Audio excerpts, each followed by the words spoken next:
పాపాలు పాపాలు పాపాలు పోవాలంటే క్రైస్తవ్యం బైబిల్ ఎప్పుడో మర్చిపోయింది. రక్తం, యేసు రక్తం ప్రతి పాపం నుండి మనల్ని విముక్తుడిగా, పరిశుద్ధుడిగా, పవిత్రుడిగా చేస్తుందని డైరెక్ట్ గా బైబిల్లో వాక్యం ఉంది. ఆయన యొక్క దేహాన్ని ముక్కలు ముక్కలుగా కట్ చేసుకుని తినమన అలా తింటే సరిపోదు, ఆయన శిష్యులకే సరిపోదు. ఆయన రక్తాన్ని ఏమైనా స్టోర్ చేసుకుని శిష్యులకే సరిపోదు, వాళ్ళకి సరిపోదు, మన దాకా అయితే రానే రాదు.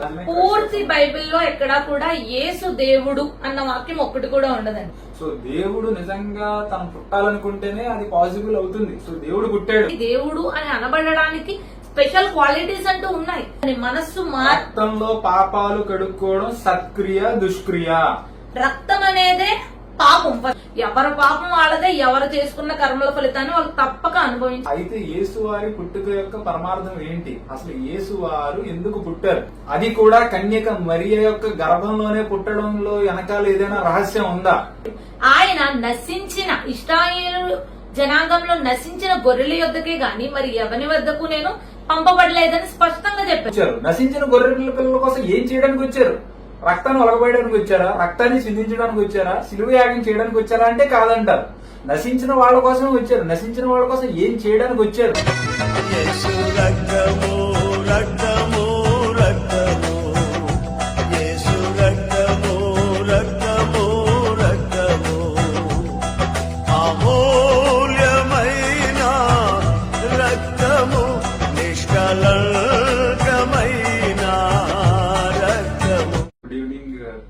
పాపి దివ్య గారు ఎలా ఉన్నారు? గుడ్ ఈవినింగ్ షరీఫ్ గారు. మొదటి విషయం, పుట్టుకతో ఎవరు పాపి అయిపోరు. వాళ్ళు చేసుకున్న కర్మల రీత్యా వాళ్ళు పాపి ఖచ్చితంగా అవుతారు. సో మీరు ఏ రీజన్ బట్టి పాపి అని మెన్షన్ చేస్తున్నారో నాకైతే అర్థం కాలేదు. అదే యూజువల్ గా మనం క్రైస్తవ సమాజాన్ని చూసినట్లయితే ఇంకా మొత్తం ప్రపంచంలో పుట్టే వాళ్ళందరూ పాపులే. ప్రపంచం మొత్తం పాపులతో పాపులేషన్ నిండిపోయింది. సో ఈ పాపం పోవాలి, పాపం కడగబడాలి. సో పాపరహితుడిగా మనం పరలోకానికి చేరాలి అంటే యేసు రక్తంలో మన పాపాలన్నీ కడగబడాలి. అందులో ఆ రక్తంలో మనం స్నానం చేయాలి. తద్వారా మన పాపాలు కడగబడి మనం పరలోకానికి చేరతామని క్రైస్తవ సమాజం కూడైపోస్తుంది. ఏ వీధి చూసినా, ఏ ఆదివారం చూసినా, ఏ పాస్టర్ని మనం ప్రశ్నించినా, అడిగినా, ఈ రోజుల్లో అయితే పాస్టర్లు మనం అడగవసరం లేదు, ప్రశ్నించవసరం లేదు. ప్రతి ఇంటి మీద పెద్ద మైకోటెట్టేసి పాపాలు పాపాలు పాపాలు పోవాలంటే యేసు రక్తంలో కడవబడాలి, కాలం సమీపించింది, ఏదో అయిపోతుంది, పరలోకం వచ్చేస్తుంది, చచ్చిపోకముందే పాపాలు కడగబడాలి అంటే యేసు రక్తమే జయము, యేసు రక్తమే జయం. జయం అంటే నిత్యరాజ్యం. ఊదరు కొడుతుంటారు కదా. మళ్ళీ నేను కొత్తగా చెప్పేది ఏముంది, చూసేవాడికి తెలుసు, ఆ సమాజంలో ఉన్న ఇలాంటి సౌకర్యం కూడా తెలిసే ఉండదు. ఆ కాంటెక్స్ట్ లో అడిగాను. ఓకే, మొదటి విషయం మనం గమనించాల్సింది ఏంటంటే క్రైస్తవ్యం బైబిల్ ఎప్పుడో మర్చిపోయింది. ఇది నా మాట కాదు. బైబిల్లో లేని కొత్త సిద్ధాంతాలని సృష్టించుకొని సిద్ధాంతాలకే పెద్దపీట వేస్తూ అంటే వాటిని మాత్రమే ప్రయారిటైజ్ గా ముందుకు తీసుకెళ్తుంది. అలాంటి కోణంలో మీరు చెప్పిన పాయింట్స్ అన్ని వచ్చేవి ఏంటి అంటే మానవుడు పుట్టుకతోనే పాపి. ఈ పాపం అనే థాట్, ఈ పాపం అనేది పోవాలి అంటే రక్త ప్రక్షాళన జరగాలి. ఆ ప్రక్షాళన అనేది యేసు శిలువ మీద రక్తం చిందించారు. ఆ రక్తంలో పాప ప్రక్షాళన అనేది జరిగింది అనే థాట్ తో ఫస్ట్ నుండి ఉన్నారన్నమాట. సో ఈ సిద్ధాంతాన్ని బలోపేతం చేస్తూనే నేడు మనం సమాజంలో చూసుకుంటే అందరూ కూడా ఇదే విషయాన్ని చెప్తూ ఉన్నారు. అయితే ఒకసారి మనం గమనించాలి, నిజంగా పాపి పుట్టుకతో అంటే జన్మతా అవుతారా లేదా వాళ్ళు చేసుకున్న కర్మల ద్వారా అవుతారా అన్నది. ఈ పాప సిద్ధాంతానికి వాళ్ళు మూలంగా తీసుకున్న విషయం ఏంటి అంటే స్టార్టింగ్ జనరేషన్ ఆదాము అవ్వ, దేవుడు ఏదైతే తొలిగా మానవుడిని సృష్టించారో వాళ్ళని తినవద్దన్న పండుని వాళ్ళు తింటారన్నమాట. సో అక్కడతో స్టార్ట్ అవుతుంది పాపం. సో పాపాలు అయితే పోవాలి, అది ఒక క్రైస్తవుల ఇంటెన్షన్ అయి ఉండదు. ఒక ముస్లిం సోదరుడైనా, ఒక హైందవ సోదరుడైనా, పుట్టినవాడు ఎవడైనా సరే పాపాలు పోగొట్టుకోవాలని అనుకుంటాడు. పాపాలతో చావాలి, చచ్చిపోయి ఏదో శిక్షలు అనుభవించాలి అని అప్పుడు అనుకోరు. సో ఇదేంటిది, ఇది అన్న చైన్ లింక్ ఏంటి? నార్మల్ గా ఇప్పుడు నేను భూమి చేస్తే నా కడుపు నిండుతుంది, మా అమ్మగారి కడుపు నిండదు, నా సోదరుడు సోదరిమణి కడుపు నిండదు. వాళ్ళు ఆకలిసినప్పుడు వాళ్ళు భూమి చేస్తే వాళ్ళ కడుపు నిండుతుంది. ఈ చైన్ లింక్ ఏంటి? పాపాలు ఒకరి నుంచి ఒకరు లేదు ముట్టుకుంటే పాకినట్టు బైబిల్లో అయితే ఎక్కడా మెన్షన్ చేయబడలేదండి. తండ్రులు ద్రాక్ష పళ్ళు తింటే పిల్లల పళ్ళు ఎలా పులుస్తాయి? ఎవరు పళ్ళు తింటారో వాళ్ళ పళ్ళే కదా పులుస్తాయి. సో ఇదే విషయాన్ని బైబిల్ స్పష్టంగా చెప్తుంది, పాపము చేయువాడే మరణము నొందును అని. సో ఎక్కడ ఒకళ్ళ పాపం ఇంకొకరికి సంక్రమించేదైతే ఉండదు. మానవుడు జన్మతః పాపి అనే సిద్ధాంతాన్ని బలోపేతం చేస్తూ అందరూ చెప్పే విషయం ఏంటి అంటే స్టార్టింగ్ లోనే అంటే దేవుడు భూమి ఆకాశాన్ని సృజించి మనిషిని ఎప్పుడైతే సృష్టించడం జరిగిందో ఒక జంట ద్వారా సమస్తాన్ని సృష్టించాడు. ఆ జంట తొలిగా ఏం చేసిందంటే తినవద్దన్న పండుని తినడం జరుగుతుంది. ఆదాము అవ్వ బైబిల్ ప్రకారంగా. సో వాళ్ళు ఒక ఆజ్ఞని అతిక్రమించారు. సో అక్కడితో పాపం అనేది వచ్చింది. ఆ పాపం స్ప్రెడ్ అయింది అని నేటి తినవద్దన్న పండుని అంటే ఒక వృక్షాన్ని దేవుడు సృష్టించడం జరుగుతుంది పరీక్ష కొరకు. మనిషిని పుట్టించిందే దేవుడు పరీక్షించడానికి. దేవుణ్ణి మనం నిజంగా ప్రేమిస్తున్నామా లేదా అన్నదే పరీక్ష. అయితే ఈ పరీక్షని తగ్గట్టుగా అక్కడ చెట్టును సృష్టించి ఆ పండును తినవద్దు అని మెన్షన్ చేస్తాడు దేవుడు. కానీ వాళ్ళు ఏం చేస్తారంటే ఆ పండును తినేస్తారు. సో వాళ్ళు ఆజ్ఞని అతిక్రమించారు కాబట్టి వాళ్ళు పాపులు అయ్యారు. అక్కడి నుండి మనమందరం జనరేషన్స్ రావడం జరిగింది కాబట్టి ఈ పాపం సంక్రమిస్తూ వస్తుంది అని వారి అభిప్రాయం. సో వారి అభిప్రాయం, అది మీ అభిప్రాయం కాదు, నాది కాదు. సో ఆదిలో దేవుడు ఆదాముని హవ్వాని అనేటువంటి ఒక ఇద్దరితో కూడిన ఒక జంటని సృష్టించాడు. ఒక 2000 సంవత్సరాల క్రితం యేసువారిని సృష్టించాడు. అంటే ఆది నుండి గత 2000 సంవత్సరాల వరకు పుట్టిన వాళ్ళందరూ పాపులే. పాప విమోచన నిమిత్తం 2000 సంవత్సరాల క్రితం యేసువారు సృష్టింపబడితే మరి ఆదాము దగ్గర నుంచి యేసువారి ముందు కాలం వరకు ఉద్భవించిన మనుషుల గతి ఏంటి? వాళ్ళు పాపులుగానే చచ్చిపోయారా? అందులో అనేక మంది పుణ్య పురుషులు, ఋషులు, మహనీయులు, ప్రవక్తలు ఎవరు లేరంటారా? వాళ్ళందరూ పరలోకానికి వెళ్ళరంటారా? వాళ్ళకి నిత్యరాజ్యం ప్రార్థించరంటారా? ఎగ్జాక్ట్లీ నా పాయింట్ ఇదే. ఎవరైతే స్టార్టింగ్ అసలు ఇక్కడ మనం చూసుకోవాల్సింది ఏంటి అంటే ఆదాము అవ్వ తప్పు చేశారు. ఓకే, వాళ్ళు యాక్షన్ రీత్యా వాళ్ళు తప్పు చేశారు కాబట్టి వాళ్ళు పాపం చేశారు కాబట్టి పాపులే అని అనుకుంటే గనక ఆ తొలి మానవుని సంతానం అంటే ఆదాము అవ్వకి పుట్టబడ్డ కయ్యను, హేబేలు అనే 2 పిల్లలు పుడతారనమాట. సో వాళ్ళ యొక్క అర్పణను దేవుడు స్వీకరించకూడదు కదా. కానీ బైబిల్లో మనం స్పష్టంగా చూస్తాం వాళ్ళ యొక్క అర్పణ స్వీకార యోగ్యం అవుతుంది.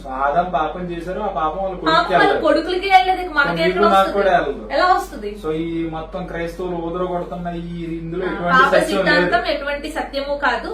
ఒకవేళ మన ఉద్దేశంలో కూడా స్టిల్ ఆ పాపం అనేది ఎక్కడో ఉంది అనే ఫీల్ ఉంటే గనక ఈ పాపానికి కేర్ ఆఫ్ అడ్రస్ మ్యారేజే కదా అవుద్ది.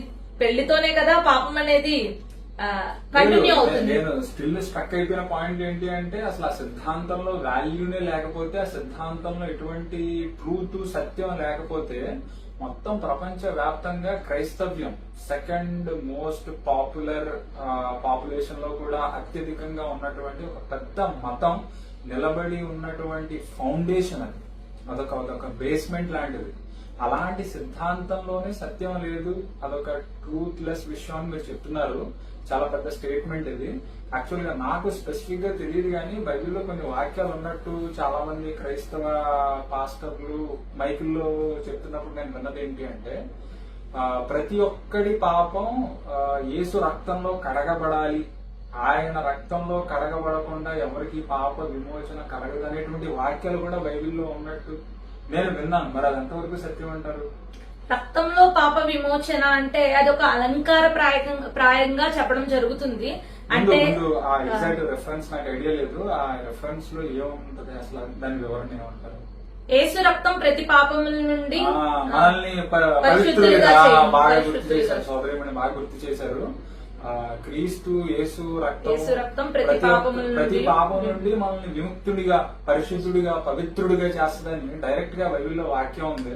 ఆ వాక్యం ప్రకారం పెద్ద క్రైస్తవ సమాజమే నిలబడి ఉంది. దాన్ని అందులో సత్యం లేదని అంత తేలిగ్గా ఎలా కొట్టిపడేస్తారు మీరు? యేసుక్రీస్తు గారు ఏ విషయాన్ని చెప్పినా ఉపమాన రీతిగా అంటే ఎగ్జాంపుల్ గా చెప్పడం జరుగుతుందండి. ఒక విషయాన్ని మనం గమనించాలి. యేసు రక్తం అంటే ఏంటి, అసలు యేసు శరీరం అంటే ఏంటి అనే దాన్ని మనం గమనిస్తే గనక ఒక బ్రెడ్ ని యేసుక్రీస్తు గారు తీసుకొని దాన్ని విరిచి ఇది నా శరీరము అని శిష్యులకు చెప్తారు. ద్రాక్షరసం ఉంటుంది అక్కడ, అది తీసుకొని ఇది నా రక్తము అని చెప్తారు. దీన్ని తాగండి అని చెప్తారు, ఆ రొట్టెని తినండి అని చెప్తారు. అంటే ఏంటి, ఆయన యొక్క దేహాన్ని ముక్కలు ముక్కలుగా కట్ చేసుకుని తినమనా? అలా తింటే ఆయన ఎవరికి సరిపోదు కదా. yes, yes, అక్కడ ఆయన ఉన్న శిష్యులకే సరిపోదు. కరెక్ట్. పాపం ఆయన వాళ్ళకి రక్తాన్ని శిష్యులకే తాగమనా? ఆయన రక్తాన్ని ఏమైనా స్టోర్ చేసుకుని ఆ శిష్యులకే సరిపోదు అలా. వాళ్ళకి సరిపోదు, మన దాకా అయితే రానే రాదు కదా. రాదు. ఓకే, ఇక్కడ అలంకారప్రాయంగా చెప్తున్న విషయం ఏంటి అంటే ఆయన శరీరము వాక్యం, వాక్యాన్ని ఆయన శరీరంతో పోల్చడం జరిగింది, ఒక అలంకారప్రాయంగా పోల్చడం జరిగింది. ఇక రక్తము అనగా ఆయన యొక్క మాదిరి నడక, అంటే నడవడిక, ఆయన యొక్క క్యారెక్టర్ ని మనకు రక్తం ద్వారా ఆయన చూపించడం జరిగింది. సో దీన్ని ఫాలో అవ్వండి. నా శరీరం ఏదైతే ఉందో విరిచి నేను మీకు ఇస్తున్నాను అంటే ఏంటి, నేను వాక్యాన్ని మీ ముందు ఉంచాను, మీరు దీన్ని తీసుకోండి, దీన్ని భుజించండి, అంటే మీరు దీన్ని చదువుతూ మీరు గ్రహించండి. రెండవ విషయం, మీరు ఈ యొక్క రక్తాన్ని తాగండి. రక్తం అంటే ఏంటి, నేను మీకు మాదిరిగా నడుస్తున్నాను, మీరు కూడా నా నడకని అనుసరించండి. నేను ఏ విధంగా మీకు మాదిరి, నేను మీకు ఏ విధంగా అయితే నేనే మార్గం, నేనే సత్యం, నేనే జీవం నేను చెప్పుకున్నానో ఆ మార్గంలో మీరు రండి అని ఏంటి చెప్పడానికి అసలు యేసు చూపించిన మంచి మంచి సమాధానం చెప్పారు మీరు. అలంకారికంగా చెప్పారు, అది ఫిజికల్ గా, అది బ్లడ్ కాదు, ఫిజికల్ గా బాడీ నీట్ కాదు అని చాలా క్లియర్ గా చెప్పారు. నాకైతే అర్థమైంది. మరి క్రైస్తవ సమాజానికి ఎంతవరకు అర్థమవుతుందో నాకైతే తెలియదు. కావాలంటే దీని మీద మనం ఇంకొన్ని ఎపిసోడ్ చేద్దాము, వచ్చే కమెంట్స్ ని బట్టి, ఫీడ్బ్యాక్ ని బట్టి. యేసు మార్గము, సత్యము, జీవము, దాని ప్రకారం నడుచుకుంటే అలంకారికంగా ఉన్నది ఏదైతే ఉందో అది నెరవేరుతుంది అని మీరు చెప్పారు. సో యేసు చూపించిన మార్గం ఏంటి, యేసు చెప్పినటువంటి సత్యం ఏంటి, అసలు జీవానికి యేసుకి యేసు వారికి ఏంటి సంబంధం? మనిషిగా పుట్టిన ప్రతి ఒక్కరి యొక్క గమ్యం ఏంటి అంటే నిత్య జీవాన్ని పొందడం, పరలోకాన్ని అనేది పొందడం. ఈ పొందాలి అంటే స్పెసిఫిక్ కండిషన్ మనకి యోహాను సువార్త 17వ అధ్యాయం 3వ వాక్యంలో కనిపిస్తుంది. అద్వితీయ సత్యదేవుడు అయిన నిన్నును నీవు పంపిన క్రీస్తును ఎరుగుటయే నిత్య జీవం. అంటే నిత్య జీవాన్ని పొందాలి అంటే దేవుడు ఒక్కడే అనేది విశ్వసించాలి. రెండో విషయం, యేసును క్రీస్తుగా గుర్తించాలి. అంటే ఎవరైతే ప్రవక్తల పరంపర నడుస్తూ వచ్చిందో యేసు వారు కూడా అదే విధంగా మనకు మాదిరి అయి ప్రవక్త అయి నిలిచారు. సో ఆయన్ని క్రీస్తుగా మనం గుర్తించాలి. వీరిద్దరి మధ్య మనం సరైన అవగాహన కలిగి ఉంటేనే మనం నిత్య జీవానికి వెళ్తాం. దేవుడు ఎవరు నాకు అర్థం కాలేదు. మేము చాలా మంది క్రైస్తవులు అయితే యేసు వారినే దేవుడు అని కొలుస్తారు, భావిస్తారు. మీరు ఇప్పుడు దేవుడు అనేటువంటి ఒక పర్సనాలిటీని డిఫరెన్షియేట్ చేశారు. ఆ తర్వాత యేసు ప్రవక్త సంథింగ్ ఏదో అని అదొక పర్సనాలిటీని డిఫరెన్షియేట్ చేశారు. సో ఆయన్ని ఎలా గైకొనాలి, ఈయన్ని ఎలా గైకొనాలి, ఐ మీన్ ఎలా ఆయన ఎవరు, అసలు ఆయన ఎవరు, దేవుడు అంటారా, దేవుడు ఎవరు, ఏసే దేవుడు అని తలుస్తున్నారు, భావిస్తున్నారు, ఏసైగా ప్రార్థన చేస్తున్నటువంటి సమాజమే. పూర్తి బైబిల్లో ఎక్కడా కూడా యేసు దేవుడు అన్న వాక్యం ఒక్కటి కూడా ఉండదండి. అమ్మ బాబోయ్, ఇప్పుడు మీరు యేసు దేవుడు కాదు అంటున్నారు. కాదు, మీరు పెద్ద పెద్ద స్టేట్మెంట్స్, క్రైస్తవ సమాజం నిలబడిన స్టేట్మెంట్ ఒకటి ఏంటి అంటే పునాది యేసువారి రక్తంలోనే పాప విమోచన, నిత్యరాజ్యం ఉన్నది అని. రెండోది ఏంటి అంటే యేసే దేవుడు, యేసు మా పాపాల కొరకు ప్రాణం పెట్టడానికి కన్యక మరియా గర్భమందు వచ్చాడు. పరిశుద్ధ జన్మతో ఈ భూమి మీదకి దేవుడే స్వయంగా దిగి వచ్చాడు. దేవుడు స్వయంగా దిగిరాలేదండి, దేవుడు ఒక అద్భుతాన్ని వారికి చూపించారు. ఒక మహత్కార్యంగా యేసువారి జననం ఉంది, అది మనం గమనించాలి.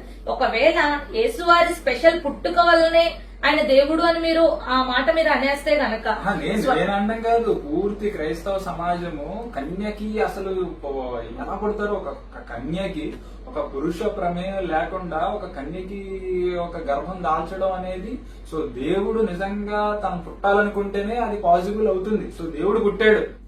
కన్యమేరి గర్భాన జననమే అద్భుతం అయితే దేవుడు స్వయంగా నిర్మించిన వ్యక్తి, తండ్రి లేకుండా ఆయన పుట్టడం అంటే యేసువారి పుట్టుక అనేది అద్భుతమే అయితే, స్వయంగా దేవుడి చేతులతో నిర్మించబడ్డ ఆదాము కూడా గొప్పవాడే కదా. అయితే ఆదాముని దేవుడు అని మనం అనుకోవచ్చా? దేవుడు అని ఎవరిని మనం అనకూడదండి. దేవుడు అని అనబడడానికి స్పెషల్ క్వాలిటీస్ అంటూ ఉన్నాయి. ఆయన దేవుడు అని ఆయనే ప్రకటించుకుని ఉండాలి. ఇంకా చెప్పాలి అంటే ప్రవక్తలు, యేసువారు, యేసు శిష్యులు, ఇంకా పౌలు, వీళ్ళందరి చేత పూజించబడి, కీర్తించబడి, కృతజ్ఞతాస్తుతులు చెల్లించబడి, పూర్తిగా ఆయనకు మాత్రమే వీళ్ళు కూడా ప్రార్థనలు అనేవి, యాచనలు అనేవి ఆయన్ని మాత్రమే చేసి ఉండాలి. ఇది మనం కంప్లీట్ గా మనం చూసుకున్నట్లయితే బైబిల్ ఆది కాండం నుండి స్టార్ట్ అవుతూ ఎవరైతే దేవుడు, యెహోవా, తండ్రి అని మెన్షన్ అవుతూ ఉన్న ఏదైతే మన వ్యక్తిత్వం కనిపిస్తుందో అది మాత్రమే దేవుడు. యేసు ఎవరు అంటే గనక మరొక ఒక వాక్యం ఉంటుంది, ఏమని ఉంటుంది అంటే దేవుడు ఒక్కడే, దేవుడు ఒక్కడే, దేవుడికి నరుడికి మధ్యవర్తి ఒక్కడే, ఆయన క్రీస్తు యేసను నరుడు. స్పష్టంగా యేసు నరుడు అని ఉంది, మరొక చోట దాసుడు అని ఉంది, మరొక చోట సేవకుడు అని ఉంది. సో స్పష్టంగా మనకి ఇన్ని వాక్యాలు కనిపిస్తుంటే యేసు దేవుడు అని ఇంకెలా చెప్పగలం? ఒక్క మాటలో నిత్యరాజ్యానికి వెళ్ళాలి అంటే పాపం పోవాలి, పాపం పోవాలి అంటే పాపాలని యేసు రక్తంలో కడుక్కోవాలి అనేది క్రైస్తవ సమాజ మూలాల్లో ఉన్నటువంటి విశ్వాసం. అది కాదు, అందులో సత్యం లేదు అని చెప్పారు. నోటి మాటతో కాకుండా బైబిల్ వాక్యంతో ఆధారంతో నిత్యరాజ్యం ఏ విధంగా వస్తుంది అనే విషయాన్ని చెప్పగలరా మీరు? చెప్పగలను. ఒకవేళ మీరు అన్నట్టుగా అంటే యేసు రక్తం ద్వారానే అందరూ పరిశుద్ధులుగా చేయబడి ఉంటే గనక ఎప్పుడైనా యేసు వారు కూడా ఈ విషయాన్ని అక్కడ ప్రస్తావించాలి కదా, నా రక్తంలోనే మీకు శుద్ధి అనేది ఉంది అనే మాట ఎప్పుడైనా చెప్పాలి. సో ఎప్పుడైతే శుద్ధి అనేది అయిపోతామో ఇంకా ఎన్ని పాపాలు చేసినా ఏదైనా సరే ఆ రక్తంలో ఫ్లో అయిపోతూ ఉంటుంది, అంతే కదా. కానీ యేసు వారి ఆయన జీవించినంత కాలం కూడా ఆయన బోధించిన వాక్యాల్లో ఎక్కడా కూడా రక్తము అనే ప్రస్తావన రాదు. ఇందాక మనం చెప్పుకున్న ఎగ్జాంపుల్ తప్ప రక్తం లేదు. మరి ఏం కావాలి నిత్య రాజ్యానికి వెళ్ళాలంటే? ఏం కావాలి? ఏ క్వాలిటీ ఉండాలి మనలో? ఏం చెయ్యాలి నిత్య రాజ్యానికి వెళ్ళాలి అంటే?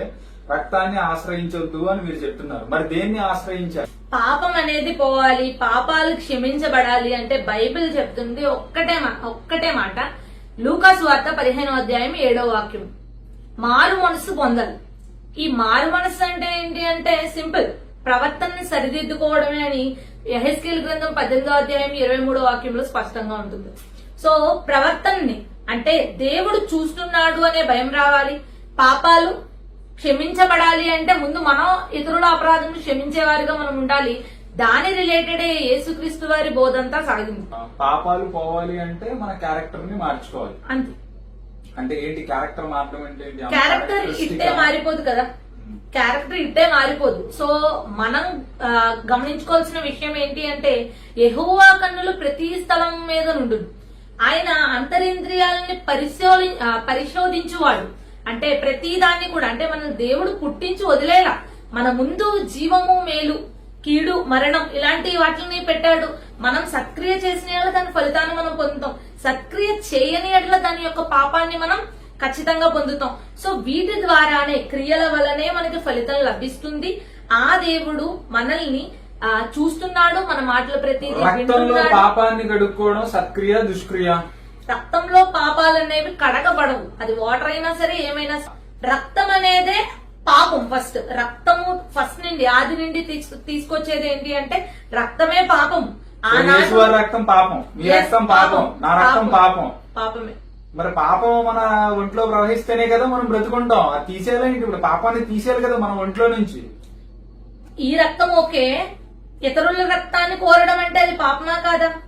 ఒకరు ఇంకొక వ్యక్తి యొక్క రక్తం కళ్ళ చూడాలనుకుంటున్నాడు అంటే అది ఏంటది? పాపమే కదా, ఇల్లీగల్. మర్డర్ చేయడం ఇల్లీగల్, ఒకరిని హతమార్చడం ఇల్లీగల్. ఎస్, అది బైబిల్ ప్రకారం. మరి బైబిల్ ప్రకారం యేసుక్రీస్తు వారి రక్తానికి కూడా వెనక హిస్టరీ ఉందండి. అది మన బైబిల్ ని మత్తయి సువార్తల్లో మనం స్పష్టంగా చూసేయచ్చు. యూదులు ఎన్నో కుట్రలు పొందుతారు. ఆ కుట్రల ఫలితమే ఏంటి అంటే యేసుని సంహరించాలి అని కోరుకోడు. సో ఆ రక్తాన్ని వాళ్ళు కోరతారు, ఆ రక్తం మా మీద ఉండాలి, మా పిల్లల మీద ఉండాలని యూదులు కోరతారు తప్ప యేసు ఈ భూమి మీద ఎందుకు వచ్చారంటే ప్రాణం పెట్టడానికే ఈ భూమి మీదకి వచ్చారని చెప్తుంటారు చాలా మంది క్రైస్తవులు. ఈ భూమి మీదకి యేసు వారు రావడానికి 33.5 సంవత్సరాల జీవితాన్ని గడపడానికి ముఖ్యమైనటువంటి ఉద్దేశం ఏంటి అంటే ఆయన శిలువ యాగాన్ని చేయడమే, దాని ద్వారా ఆయన రక్తాన్ని కార్చడమే, తద్వారా పాపాలన్నీ పోవడమే. ఇదే ఆయన పుట్టుక యొక్క, యేసు వారి యొక్క పుట్టుక పరమార్థం. మీరు పుట్టడానికి ఒక లక్ష్యం ఉండొచ్చు, నేను పుట్టడానికి ఒక లక్ష్యం ఉండొచ్చు, ఆ రికార్డ్ చేస్తున్నవాడి పుట్టడానికి ఒక లక్ష్యం ఉండొచ్చు. కానీ యేసు వారి పుట్టుక యొక్క లక్ష్యము ప్రాణాలు పెట్టడమే, రక్తాన్ని చిందించడమే.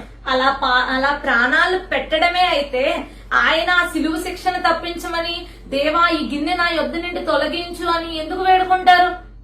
దానికి రెడీగా ఉండాలి కదా ఆయన. అదే మనసు సిద్ధమే, శరీరం బలహీనమైనది కదా, మనిషిగా వచ్చాడు కదా, మనిషి తట్టుకునే నొప్పులన్నీ తట్టుకోవాలి.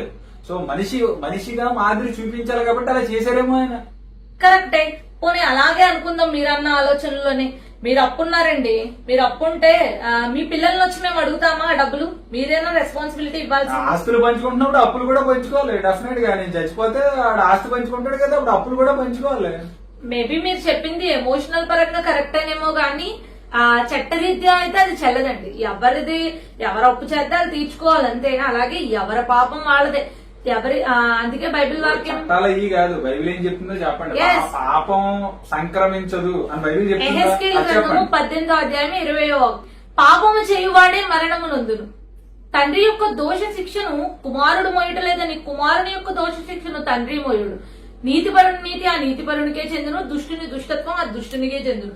ఎవరి పాపం వాళ్ళదే. ఎవరు చేసుకున్న కర్మల ఫలితాన్ని వాళ్ళు తప్పక అనుభవించి తీరు. నా పాపం నాదే, ఎవరి పాపం వాళ్ళది. మీ పాపం మీదే, నా పాపం నాదే. యేసువారి పాపం యేసువారిది, ఆదం వారి పాపం ఆదాముదే. ఆదాము పండు తిన్న పాపము వారి వారికి మాత్రమే చెల్లుతుంది, వారి తరాలకు నా దాకా రాలేదు రాదు. యేసువారి రక్తం దాని గురించి చిందించలేదు. యేసువారు పుట్టుక యొక్క పరమార్థం శిలువ యాగం కాదు. అందుకే స్పష్టంగా వాక్యంలో ఆయన చెప్తారు ఏమని అంటే, నేను నీతిమంతులను పిలవడానికి రాలేదు, పాపులను పిలవడానికి వచ్చాను. పాపులు ఎవరైతే పాపంలో కూరుకుపోయారో వాళ్ళు మాత్రమే. సిలువ వెనుక దాగి ఉన్నది ఎవరు? సాతాను, అపవాది, దుష్టుని ఒక ఆలోచన అనేది యూదా హృదయంలో ప్రవేశించి చేయడం జరుగుతుంది. సో దీని యొక్క పునాది, దీని యొక్క ఆ కార్యానికి ఆ కారకుడు సాతాను మాత్రమే. సో ఈ పాపం ఆ శిలువ కార్యం వెనకాల సాతాను ఉన్నాడు. ఎస్, దేవుడి యొక్క హస్తం లేదు. సమస్తము దేవుడి వల్లనే జరుగుతుంది కదా, దేవుడి హస్తం లేదని అలా చెప్తున్నారు మీరు. దేవుని హస్తం అక్కడ ఆ సిలువ అనే శిక్షని చుట్టూ తిరిగేది ఏంటి అంటే యూదుల కుట్ర ప్రధానంగా. ఎందుకంటే వాళ్ళు అప్పటిదాకా వాళ్ళందరూ మంచి పొజిషన్ లో వాళ్ళు చెప్పిందే మాట చేసిందే పనిలాగా చెల్లుతూ ఉండేది. యేసువారు వచ్చి ఇది కాదు, ఇది కరెక్ట్ కాదు, ఇది దేవుని మార్గం ఇది అని సరైన విషయాలు చెప్పేసరికి వీళ్ళకి అడ్డుపడిపోయింది. ఇప్పుడు మనం మాట్లాడుకున్న విషయాలు కూడా చాలా మంది యాక్సెప్ట్ చేయలేరు.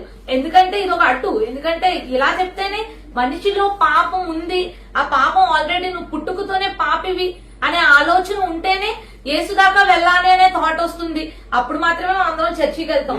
కాబట్టి యేసువారు శిలువ యాగం గురించి రాలేదు, రక్తం చిందించడానికి రాలేదు.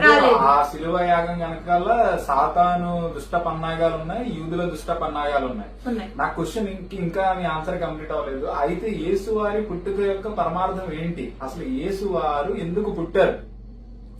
యేసువారి పుట్టుక యొక్క మూల లక్ష్యం, అది కూడా కన్యక మరియ యొక్క గర్భంలోనే పుట్టడంలో వెనకాల ఏదైనా రహస్యం ఉందా? జంట ద్వారా కూడా పుట్టొచ్చు కదా. దేవుడు ఆ అవకాశాన్ని ఎందుకు తీసుకోలేదు? దేవుడు యేసువారి దేవుడు కాదన్నారు, ఆయనకి అతీతంగా మరొక దేవుడు ఉన్నారన్నారు. మరి ఆ దేవుడు యేసువారిని కన్యా గర్భంలోనే పుట్టించడం యొక్క ఉద్దేశం ఏంటి? అసలు యేసు ఎందుకు పుట్టారు? సకల మానవాళికి ఆయన ఒక సూచనగా చేయడానికి దేవుడు అద్భుతమైన రీతిలో, అంటే పురుష ప్రమేయమే లేకుండా కన్యమేరి గర్భాన క్రీస్తుని జన్మించే విధంగా చేశారు. యేసువారు ఆయన దయపై ఆధారపడి బ్రతుకడం, అంటే ఆయన దయపై ఆధారపడి వర్ధిల్లుతూ జీవించడం, ఎదగడం అనేది మనం చూస్తాము. యేసువారు రావడానికి కూడా కారణం కేవలం ఇశ్రాయేలు జనాంగంలో ఎవరైతే తప్పిపోయిన గొర్రెలు ఎవరైతే ఉన్నారో, అంటే ఎవరైతే దారి తప్పిపోయి ఉన్నారో వాళ్ల కోసం మాత్రమే ఆయన వచ్చారు. మత్తయి సువార్త 15వ అధ్యాయం 24వ వాక్యం, ఆయన నశించిన ఇశ్రాయేలు జనాంగంలో నశించిన గొర్రెల యొద్దకే గాని మరి ఎవని వద్దకు నేను పంపబడలేదని స్పష్టంగా చెప్పారు. సర్వలోకాని కోసం ఆయన రాలేదు. కేవలం ఎవరైతే పాపులుగా జీవిస్తున్నారో ఆ కాలంలో వారిని పశ్చాత్తాపడేలా, అంటే మారు మనసు పొందేలా చేయడానికి మాత్రమే యేసువారు అక్కడ రావడం జరిగింది. ఎవరి కోసం వచ్చారు అని నేను అడగలేదు. అసలు ఆయన ఎందుకు వచ్చారు? రీజన్ ఏంటి? ఆయన భూమి మీదకి రావడానికి గల పర్పస్ ఏంటి? పాపాల నిమిత్తం రక్తాన్ని చిందించడానికి రాలేదు. అసలు ఆ శిలువ యాగమే దేవుడిది కాదు, అది దుష్ట పన్నాగం అని మీరు చెప్పారు. నాకు అంతవరకు స్పష్టం, క్లియర్ అయింది. కానీ ఇప్పుడు ఏదో ఒకలాగా వచ్చారు. శిలువ యాగం కోసం రాలేదు. మరి ఎందుకు వచ్చారు అంటే నశించిన గొర్రె పిల్లల కోసం వచ్చారు. నశించిన గొర్రె పిల్లల కోసం ఏం చేయడానికి వచ్చారు? రక్తాన్ని ఒలగబోయడానికి వచ్చారా? రక్తాన్ని చిందించడానికి వచ్చారా? శిలువ యాగం చేయడానికి వచ్చారా అంటే కాదంటారు. నశించిన వాళ్ళ కోసమే వచ్చారు. నశించిన వాళ్ళ కోసం ఏం చేయడానికి వచ్చారు? నశించిన వాళ్ళని గొప్ప వాళ్ళని చేసేటువంటి మ్యాజిక్ ఆయన దగ్గర ఏముంది? రక్తం లేదు. ఓకే, రక్తం లేదు సరికదా. ఆయన బోధ ఉంది. అంటే నేను చేయబోదు నాది కాదు నన్ను పంపిన వానిదే అని యేసుక్రీస్తు వారు చెప్తారు. అంటే ఏంటి, ఇక్కడ దేవుని గురించిన బోధని, సువార్తని, రాజ్య సువార్తని ప్రకటించడానికి యేసువారు వచ్చారు. సో ఆ సువార్త ఏంటి అంటే, పరలోకమందున్నాడు దేవుడు. తండ్రి అని భూమి మీద ఎవరికి తండ్రి అని పేరు పెట్టవద్దు, ఒక్కడే మీ తండ్రి, ఆయన పరలోకమందున్నాడు. గురువులని పిలువబడవద్దు, క్రీస్తు ఒక్కడే మీ గురువు. స్పష్టపరుస్తూ 2 అట్రిబ్యూట్స్, అంటే దేవుడు అంటూ ఒకడున్నాడు, ఆయన పైన ఉన్నాడు అని చెప్పారు. నన్ను మీరు గురువుగా భావించండి అని చెప్పారు. అందుకే నా యొద్ద మీరు నేర్చుకొనుడి అని యేసుక్రీస్తు వారు అన్నారనమాట. సో ఆయన బోధలో ఉంది అసలైన ఫార్ములా. ఆ బోధ ఏంటి అంటే, మనం ఫాలో అవ్వాల్సింది దేవుడు ఒక్కడే. స్టార్టింగ్ నుండి అందరు ప్రవక్తలు చెప్పుకొచ్చారు. ఏ ప్రవక్త అయినా రక్తంలో కడగబడాలి అని చెప్పిన, ఇంతకు ముందు యేసుక్రీస్తు వారికి ముందు అంటే పాత నిబంధనలో ఒక్క వాక్యం కూడా ఉండదు అలా జరగాలి అన్నది. సో ఇక్కడ మనం గనక చూసుకుంటే అందరి ప్రవక్తలు, సకల ప్రవక్తలు బోధించిన విషయాన్ని మనం పట్టుకుని ఉండాలి. దేవుడు ఒక్కడే, ఆయన్ని మాత్రమే మనం ఆరాధించాలి, ఆయన్ని మాత్రమే మనం వేడుకోలు అనేది అర్పించాలి. ఇక రెండవ విషయం, నిన్ను వలె నీ పొరుగువాన్ని ప్రేమించు. అందులోనే 10 ఆజ్ఞలు దాగున్నాయండి. 10 ఆజ్ఞలు మోషే వారికి ఇవ్వడం జరుగుతుంది. ఆ ఆజ్ఞలన్నీ కూడా షార్ట్ కట్ ఇంప్రవైజ్డ్ చేసి యేసుక్రీస్తు వారు ఆజ్ఞిస్తారు. నిన్ను నువ్వు ఎలా చూసుకుంటావో నీ పొరుగు వారి పట్ల, నీ బంధువుల హక్కులు గాని, నీ తల్లిదండ్రుల హక్కులు గాని, నీ తోటి వారి హక్కులను నువ్వు నెరవేర్చు. ఇది మనం చేయాల్సిన విషయం. నువ్వు నీ సహోదరుని ఏమైనా కోపంగా ఏమైనా అన్నావా, వెంటనే క్షమాపణ అడిగి అక్కడికక్కడ సాల్వ్ చేసుకో. సో ఎక్కడికక్కడ మనం క్షమించే గుణాన్ని, మంచి గుణాలని మనం అలవర్చుకోవాలి. నీతివంతులుగా మనం పరలోక రాజ్యానికి చేరుకోవాలి. ఇది ఆయన బోధ అన్నమాట. సో అందుకే ఆయన అంటారు, నా ద్వారా తప్ప తండ్రి యొద్దకు ఎవ్వడునూ ప్రవేశింపనేరడు. సో యేసుక్రీస్తు వారిని నమ్మాలి. ఎలా నమ్మాలి? ఆయన్ని మనం అల్టిమేట్ గా గురువుగా మనం భావించాలి. ఆయన చేసిన ప్రతి ఒక్క బోధని మనం స్పష్టంగా దాన్ని జస్ట్ నోటి మాటకి చదవడం మాత్రమే కాదు, ఆయన పాటించిన విధంగా మనం కూడా పాటించి అప్పుడు మాత్రమే మనం స్వర్గానికి వెళ్ళగలుగుతాం. ఓకే దివ్యజ్యోతి గారు, చాలా చక్కటి విషయాలు చెప్పారు అని నేను భావిస్తున్నాను. మరి వ్యూయర్స్ ఎలా భావిస్తున్నారో నాకైతే తెలియదు. యేసు వారు ప్రకటించినటువంటి సువార్తలో నుండి కొన్ని విషయాలు మీరు చెప్పారు. ఆ సువార్తలో మీరు చెప్పినటువంటి విషయాల్లో నాకు బోలెడన్ని సందేహాలు ఉన్నాయి. ఈ రోజుకి మీరు సమయాన్ని ఇచ్చినందుకు చాలా థ్యాంక్ యూ సో మచ్. మరొక ఎపిసోడ్ లో మనం కలుద్దాం డెఫినెట్ గా. ఆ సందేహాలను నేను ముందు తీసుకొస్తాను. ఇక చూసిన వ్యూయర్స్ కూడా కమెంట్స్ ఏమైనా డ్రాప్ చేస్తే ఆ రిలేటెడ్ క్వశ్చన్స్ తో కూడా నేను ముందుకు వస్తాను. That's it friends, that's it for today. Will meet another episode. Thank you. జై